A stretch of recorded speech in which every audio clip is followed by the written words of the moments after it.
found a hole in one of my molars. In the middle of the treatment, he suddenly stopped and turned off his drill.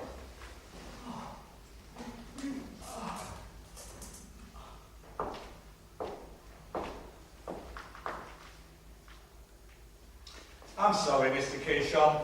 It's really not worth my while continuing. Now, you see, this year, my monthly earnings passed 2,000 shekels, and now I'm paying 80% tax on everything I earn. It's just not worth the while.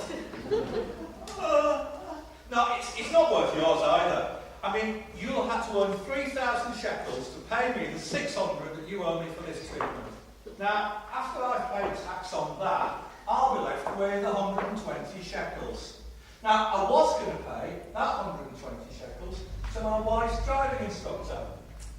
When he's paid tax, he'll be left with 24. So you've had to earn 3,000 shekels so the driving instructor can get 24. Let's just forget it.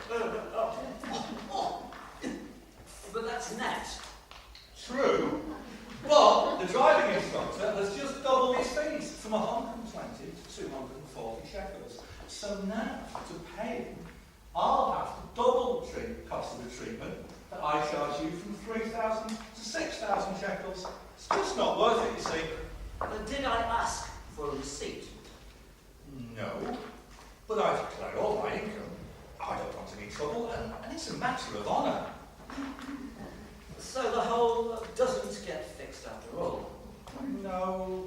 Well, you could pay the driving instructor the 48 shekels directly. Then we'd both be covered.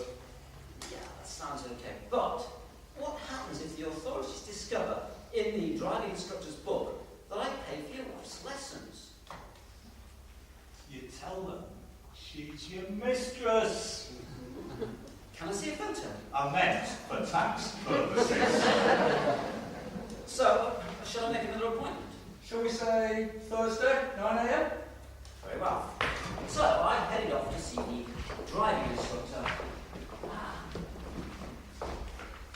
No chance. I simply can't touch money till the end of August. Every additional penny puts me in an even higher tax bracket. Money is out of the question. Could I pay your grocery bill? That's already being paid by my cabinet maker, who I'm teaching to drive. My decorator, who I'm teaching to ride a motorcycle, is painting my sister's apartment in lieu of a fee. My garage bill is being paid jointly by 2 designers. Can you sing perchance? Not really. Pity, I would have liked to develop my singing voice. I know. You can pay for our babysitter by paying your dentist for your dentist lessons. Okay, it's worth a try. I went over to see the babysitter later in the day. I really cannot accept money from strangers. I've really got to pay my dentist. I can get affidavits from my gardener, my electrician, my driving instructor, my banker, my lawyer, my plumber, maybe not my plumber, who will all testify that I pay my bills only in cash, very promptly, obeying, and without receipts.